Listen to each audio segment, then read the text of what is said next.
Em 1º de junho, 2001, a família real nepalesa quase foi exterminada em uma única noite horrível. 9 membros da família, incluindo o rei e a rainha, foram mortos pelo próprio filho, o príncipe herdeiro de Pendra, antes dele voltar uma de suas 3 armas contra si mesmo. Surpreendentemente, ele sobreviveu. Mas você não vai acreditar no que aconteceu depois. Mas primeiro, uma breve atualização. Porque enquanto todos estão familiarizados com o Monte Everest, poucos conhecem os detalhes dessa tragédia única na vida que se abateu sobre a família real do país do Nepal. Veja, o Nepal não se declarou uma república democrática federal até 28 de maio de 2008, encerrando o século de regra da dinastia Shah. Fundada no século XVIII por Putri Narayan Shah, que uniu os pequenos reinos do Nepal em uma única nação, a dinastia viu 10 monarcas liderarem o país através de uma história rica e complexa que estava profundamente entrelaçada com o hinduísmo. Os reis Shah eram reverenciados como manifestações terrestres do deus hindu Vishnu, e o governo era considerado divinamente sancionado. A verdadeira razão para a abolição da monarquia pode ser rastreada até o singular evento trágico que ocorreu com a família real nepalesa em 2001. É talvez um dos eventos reais mais dramáticos que já aconteceram em nossas vidas. 1º de junho de 2001. Foi um evento familiar programado em uma sexta-feira à noite, e a família real se reuniu no Palácio Narayanti em Katmandu, na sala de bilhar. Tudo parecia normal a princípio, mas então uma discussão irrompe entre o príncipe herdeiro de Pendra e sua mãe, a rainha Aishwarya. O tópico? A escolha de Dipendra para a noiva Devyani. A linhagem da família de Devyani não era aceitável para a rainha. Até se rumorejava que o rei Birendra, pai de Dipendra, ameaçou deserdá-lo se ele prosseguisse com o casamento. O atrito entre Dipendra e seus pais era palpável, e naquela noite escalou para uma tragédia insondável. De acordo com a história oficial do governo nepalês, Dipendra, intoxicado e furioso, se retirou para o seu quarto, mas isso não foi o fim. Ele reapareceu usando uniforme militar e portando 3 armas distintas: uma metralhadora, um fuzil militar M16 e uma pistola Glock.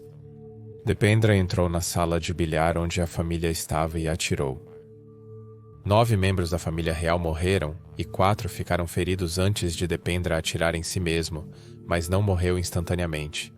Ele permaneceu em coma por 2 dias, sendo declarado rei do Nepal nesse estado, pois era o próximo na linha de sucessão. Ele foi declarado com morte cerebral e retirado do suporte de vida. Surpreendentemente, ele foi cremado no mesmo dia sem uma autópsia. O grande número de pessoas que perderam suas vidas naquela noite, notavelmente toda a linha de sucessão ao rei, foi exterminada, exceto pelo único irmão sobrevivente do rei, tio do príncipe Dipendra. Mas quem era esse príncipe das trevas? De acordo com o tenente-general Vivek Kumar Shah, um auxiliar do Palácio Real por 26 anos, o príncipe tinha uma dualidade de caráter. Externamente, ele era inteligente, gentil e gostado pelas pessoas que o conheciam. Mas no íntimo, Shah sente que não recebeu o amor que merecia quando criança. Ele relata que o príncipe tinha uma natureza sádica e costumava descontar em animais indefesos como gatos e ratos. Supostamente, ele os queimava e gostava disso. Dipendra também tinha fascinação por armas, o que deixava a equipe de segurança do palácio desconfortável. Ele tinha um MP-5, uma metralhadora, ele tinha um MP-16 Comando, outra metralhadora, e então ele tinha um rifle de caça, pistolas, você nomeia, Shah lembrou. Embora preocupados, pouco podiam fazer, já que era uma tradição real portar armas, e o rei e seu filho costumavam testar novas armas. No entanto, Dipendra tinha um lado mais leve. Ele ia a pubs e festas, cantava e dançava com os amigos. Educado no Eton College, a venerada instituição britânica que educa futuros reis e primeiros ministros, foi lá que ele supostamente conheceu o amor de sua vida, Devyani Rana, em 1989. Diziam que ele se encantou de imediato. Devyani Rana, filha de um proeminente político nepalês e descendente de um Maharaja indiano, poderia parecer a combinação perfeita para um príncipe. Porém, a linhagem materna dela, de uma casta um pouco inferior à da realeza nepalesa, era um problema para a rainha Aishwarya. Determinada a terminar o relacionamento, a rainha insistiu que seu filho se casasse com uma parente distante da casa de um Shah, A divisão da poderosa família Rana do Nepal em dois clãs amargamente opostos, Chandra Shamsher e Yudra Shamsher, adicionou as complicações. A rainha Aishwarya era do clã Yudra Shamsher, enquanto o pai de Devyani era do ramo rival. Outras razões também influenciaram. Dizem que o pai de Devyani rejeitou uma proposta de casamento para a irmã do rei, julgando-a não suficientemente bonita. A mãe de Devyani, de uma das mais reais dinastias da Índia, alertou que se ela se casasse com o príncipe herdeiro nepalês, poderia ter uma queda no padrão de vida. A família Gwalatar, uma das mais ricas ex-famílias reais da Índia, supostamente tinha muito mais riqueza do que a monarquia nepalesa. Apesar das objeções, Dipendra e Devyani continuaram seu relacionamento em segredo por mais de 10 anos. Em 2001, a tensão entre Dipendra e seus pais atingiu um ponto crítico. Sua saúde deteriorou, ele ganhou peso, bebeu e fumou excessivamente, e lutou com colesterol alto, pressão alta e perda de cabelo. Essas pressões levaram à depressão e a mudanças de humor. No seu 29º aniversário, Dipendra anunciou que se casaria com Devyani e ameaçou atirar em qualquer um, incluindo seus pais, caso se opusessem. Quando sua irmã, Shruti, que estava grávida, tentou acalmá-lo, ele a agrediu. Diante do último recurso de ser destituído de seus títulos reais e mesada se persistisse em desafiar seus pais, Dipendra estava disposto a abrir mão de tudo por amor. No entanto, de acordo com alguns relatórios, Devyani ficou furiosa ao saber que não seria a rainha do Nepal. A família de Devyani nega, mas há várias teorias sobre o que levou Dipendra ao limite naquela quente noite de verão. Pouco antes do incidente, Dipendra conversou com Devyani. Registros telefônicos revelam que ela contatou a segurança mais tarde, pedindo desesperadamente que o encontrassem com urgência. Ele havia consumido uísque e haxixe misturados com uma estranha substância preta. A ligação terminou com o príncipe dizendo a Devyani que estava prestes a dormir. Boa noite, falamos amanhã. Mas ela sentiu que algo estava errado e com razão, porque às 9 da noite, o príncipe herdeiro de Pendra deixou seu quarto vestindo uniforme de combate e portando várias armas. Seu assistente, Ramakrishna, notou quando ele saiu e presumiu que ele queria sair. Ele perguntou se o príncipe precisava de sua bolsa de emergência, mas Dipendra respondeu, não é necessário agora, e o dispensou. O príncipe foi até o salão de bilhar e começou a atirar no teto e na ala oeste com sua metralhadora MP5. Todos ficaram chocados. Ele então virou e atirou em seu pai, o rei Birendra, acertando-o no pescoço e no abdômen. O rei caiu no chão e parentes próximos correram para ajudá-lo. O príncipe deixou o quarto e jogou sua espingarda SPAS-12 perto das escadas ao norte do jardim interno. Momentos depois, ele reentrou na sala de bilhar com seu rifle M16, caminhou até o rei e atirou novamente na cabeça dele. Ele então continuou atirando em várias outras pessoas. Ele saiu da sala de bilhar rumo ao jardim interno a leste, acompanhado pela rainha Aishwarya e seu irmão, príncipe Niranjan. Supostamente eles o instigavam a parar, mas o príncipe foi impiedoso. Ele apontou sua arma para eles, primeiro ferindo fatalmente seu irmão que estava protegendo a mãe deles. Então, quando a rainha tentou escapar, ele a interceptou no corredor do prédio adjacente e atirou nela a queima-roupa na testa. Em algum momento, ele atirou em si mesmo com sua Glock perto do lago entre seu salão de bilhar e onde ele havia atirado em sua mãe. Às 9h05 da noite, tudo acabou. Houve muitos relatos conflitantes, mas este é o mais direto que posso fornecer com base em minha pesquisa. Os eventos daquela noite permanecem um mistério. Outra teoria sugere que, enquanto o príncipe estava na universidade, ele soube da decisão do rei de se mover em direção a uma monarquia constitucional e fazer com que a família real assumisse um papel mais figurativo, semelhante à monarquia britânica. Isso irritou muito o príncipe, que supostamente quebrou uma porta em um acesso de raiva. Ele sentiu que seu pai estava concedendo poder demais e estava preocupado em herdar um papel diminuído. Seu tio Gyanendra também compartilhava esse sentimento, como descobriríamos depois. Após a tragédia, devemos lembrar dos afetados ou indiretamente envolvidos. Rei Birendra, o governante benevolente amado por seu povo. Rainha Aishwarya, uma figura formidável e influente. Príncipe herdeiro de Pendra, o herdeiro problemático cujas ações chocariam o mundo. Príncipe Niranjan, irmão caçula de Dipendra, também foi vítima trágica. Princesa Shruti, a irmã deles, pega no fogo cruzado. E Devyani, a amada de Dipendra, cujo amor proibido preparou o palco para essa catástrofe. Havia os outros presentes que pereceram ou foram feridos. A princesa Jayanti, prima do rei Birendra, perdeu a vida, enquanto Ketak Chester, outra prima, ficou ferida. Como explicar que apenas Gyanendra, irmão do rei que estava nas selvas de Chitwan durante o incidente, sobreviveu entre os herdeiros diretos ao trono? Foi apenas coincidência? Após a tragédia que abalou o país, Gyanendra ascendeu ao trono, o único irmão sobrevivente do rei Birendra. A Constituição do Nepal ditava que, sem filhos do rei, o trono passaria para seu irmão. E assim, com Dipendra e Niranjan mortos, Gyanendra era o próximo na linha de sucessão. Parecia quase perfeito demais, levando muitos a suspeitar de jogo sujo. Gyanendra não gozava de popularidade entre o povo nepalês. Isso contrasta com o que a maioria sentia sobre o falecido governante, o rei Birendra, que foi educado no Ocidente. No Japão, ele acreditava em um papel constitucional para a monarquia, não uma ditadura. Mas Gyanendra discordou. Ele sentiu que o rei Birendra cedeu demais no levante do poder popular nos anos 90. Na época da morte do rei Birendra, o Nepal é um país onde a democracia está sendo lutada na corrente principal apenas 10 anos antes. Mas apesar de tudo isso, Birendra era amado pela nação. De colegas do palácio a servidores civis, parentes a políticos, a maioria tem apenas coisas positivas para dizer sobre ele. Seu comportamento calmo, maneiras suaves e uma personalidade gentil e de fala mansa conquistaram o apoio em toda a nação. A tragédia deixou a população nepalesa profundamente traumatizada. Eles viam o rei como um deus, literalmente um deus, de acordo com Larry Ginger, o diplomata americano sênior no Nepal na época do massacre.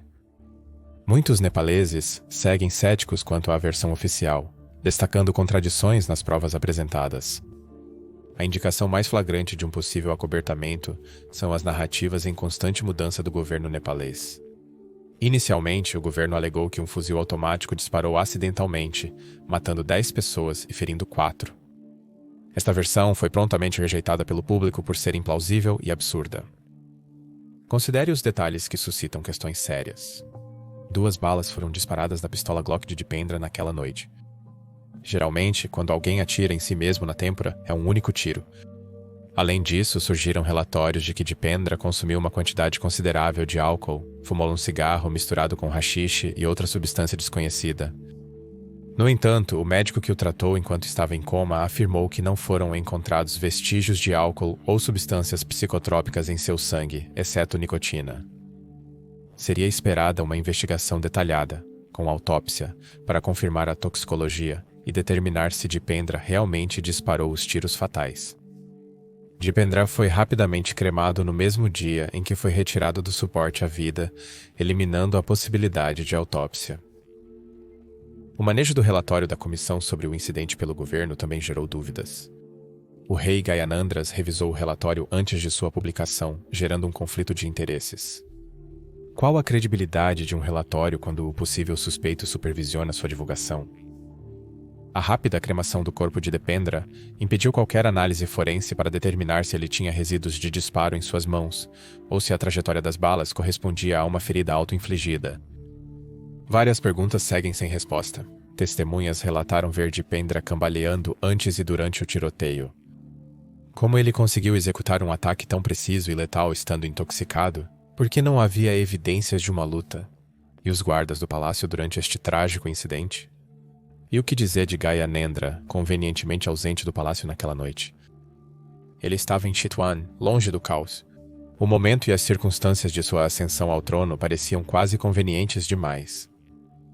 Alguns rumores sugeriam que Gyanendra e seu filho Paras influenciaram ou incitaram o príncipe herdeiro a confrontar seus pais, e isso levaria a este evento. Havia algumas outras questões que foram levantadas pelo público. A aparente falta de segurança na noite do ocorrido. Esperar-se-ia que a família real reunida no palácio Narayan Hiti estivesse cercada por rigorosas medidas de segurança. No entanto, inexplicavelmente, parecia não haver presença efetiva de segurança para prevenir ou responder ao brutal ataque realizado pelo príncipe herdeiro Dipendra. Onde estavam os guardas do palácio durante este evento horrível? Além disso, a ferida auto-infligida na cabeça de Dipendra estava localizada em seu templo esquerdo, embora ele fosse destro, e a duração da subsequente investigação, que durou apenas 2 semanas, e não envolveu nenhuma análise forense importante, apesar de uma oferta do Scotland Yard para realizar uma... A ausência de uma análise forense completa pode ter levado à negligência ou omissão deliberada de evidências cruciais. Agora, vamos considerar outro ângulo: o clima político no Nepal naquela época. O país estava envolvido em uma insurgência maoísta, um movimento que visava estabelecer um movimento pró-democrático, pró-educação e pró-direitos das mulheres. O Nepal era uma monarquia antes de 1990. No entanto, em 1990, o rei Birendra, pai de Dipendra, cedeu parte de seu poder absoluto, estabelecendo um governo de estilo democrático. Essa medida foi contestada por seu irmão, Gyanendra. A abordagem do rei Birendra à insurgência maoísta foi de contenção, evitando a intervenção estrangeira. Mas após sua morte e a ascensão de Gyanendra ao poder, tudo mudou. A liberdade de expressão e imprensa foram suspensas, comunicações cortadas, manifestações proibidas e líderes políticos pró-democracia presos. As medidas rápidas e severas de Gyanendra contra os maoístas atraíram apoio internacional, incluindo Índia, Reino Unido e Estados Unidos da América. Em apenas 1 ano, Gyanendra assumiu o poder total, eliminando qualquer traço de democracia. Ele alegou que suas ações visavam salvar a democracia, mas muitos, especialmente os maoístas, as viram como um ataque à liberdade. Por fim, voltamos nossa atenção para Devyani, namorada de Dipendra e uma das pessoas mais próximas a ele. Especula-se que ela possa ter se casado em segredo. Segundo o relatório, Dipendra ligou repetidamente para Devyani na noite do ocorrido. Devyani permaneceu como uma das poucas que poderia esclarecer o estado mental de Dipendra antes do massacre. No entanto, ela se recusa a retornar ao Nepal, deixando muitas perguntas sem resposta. O que de fato ocorreu naquela noite trágica? Dipendra foi o único perpetrador, movido por angústia pessoal e intoxicação? Ou ele foi um peão em uma conspiração maior e mais intrincada? O maior conflito de interesse foi o fato de que o relatório encomendado sobre o incidente foi produzido por um comitê nomeado pelo rei Gyanendra e revisado por ele para aprovação antes da publicação. Isso por si só levantou dúvidas sobre sua imparcialidade. Apesar disso, é crucial ressaltar pontos principais do relatório para compreender a narrativa oficial. Para uma sinopse completa, visite o relatório detalhado online. Aqui, vamos nos concentrar nos detalhes cruciais. De acordo com o relatório, Dipendra estava fortemente intoxicado, tendo consumido de 1 a 2 copos de uísque. Para contextualizar, um copo tem cerca de 100 ml, então Dipendra tinha cerca de 3 a 4 onças de uísque. Depois de ser levado para o seu quarto por Paras, Kumar Gorak e Aranjan, Dipendra fumou um cigarro misturado com haxixe e uma substância preta desconhecida. Quando verificaram Dipendra, encontraram-no caído no chão, com a camisa desabotoada e depois vomitando no vaso sanitário. Como alguém em tal estado poderia então se recompor para cometer um ato tão preciso e mortal? O relatório afirma que Dipendra disparou um total de 47 cartuchos de seu rifle M16, 29 de sua metralhadora e 2 cartuchos de sua pistola Glock. Isso inclui 2 balas da Glock, o que levantou outra questão. Por que seriam necessários 2 tiros se ele estava atirando em si mesmo a queima-roupa na têmpora esquerda? Além disso, Niranjan, o outro príncipe que recebeu uma pistola Glock, nunca a usou. Por que ele não revidou? Por que não houve luta? Essas inconsistências apenas aprofundam o mistério. A falta de informações consistentes e confiáveis sobre este incidente é outro problema. Muitos sites se apressaram em publicar sua versão dos eventos, levando a uma miríade de histórias conflitantes. Embora as inconsistências e relatos diferenciados sugiram uma conspiração, é crucial considerar também os argumentos contrários. A rainha Komal foi ferida no tiroteio. Se Gyanendra ou seu filho Paras estivessem envolvidos, parece improvável que eles machucariam sua própria família. Além disso, todas as testemunhas presentes naquela noite identificaram Dipendra como o atirador. A substância preta no cigarro poderia ter sido um estimulante, explicando seu aumento repentino de capacidade mesmo estando embriagado. Seria possível evitar essa tragédia sem sentido? Bem, alguns dizem que era destino, como previsto séculos atrás em uma lenda que tem sido passada de geração em geração. Ela diz o seguinte: no ano de 1769, Prithvi Narayan Shah conquistou os 3 reinos do Nepal e se declarou rei. Quando ele marchou para o vale de Katmandu, ele encontrou um sábio místico. O rei ofereceu o iogurte ao sábio em um gesto de boa vontade. Após prová-lo, o homem santo devolveu o iogurte, declarando-o abençoado. No entanto, o rei, não querendo comer algo já provado por outro, jogou o iogurte no chão. O sábio repreendeu o rei por seu orgulho, afirmando que se tivesse consumido o iogurte, seus desejos seriam atendidos. Em vez disso, o iogurte derramado espirrou nos 10 dedos do rei, selando o destino de sua dinastia para cair após 10 gerações. Muitos nepaleses acreditam que a morte do rei Birendra, o 11º governante da dinastia Shah, foi prevista por essa antiga lenda. E quanto ao amor do príncipe herdeiro por Devyani, que muitos acreditam ter sido o gatilho para esse comportamento inaceitável. Após a tragédia, Devyani Rana fugiu do Nepal, e muitos acreditam que foi para a Índia para ficar perto de sua família e escapar da atenção da mídia. Em 2004, ela obteve um segundo mestrado pela London School of Economics. Até 2021, ela havia se mudado para a Coca-Cola, Índia, tornando-se a vice-presidente de Assuntos Públicos, Comunicações e Sustentabilidade para a Índia e Sudoeste da Ásia. Em relação à sua vida pessoal, em 23 de fevereiro de 2007, Devyani Rana casou-se com Yuvaraj Aishwarya Singh, filho do Maharaja Bhuvaneshwar Prasad Singh e da Maharani Veena Singh do antigo estado de Singh, Grauli. O massacre da família real do Nepal permanece como um dos eventos mais trágicos e misteriosos da história moderna. Se gostou de como cobri este caso, confira o caso do serial killer do norte de Kanto no Japão na tela ou a playlist com todos os meus casos. Que é o Victor, até a próxima.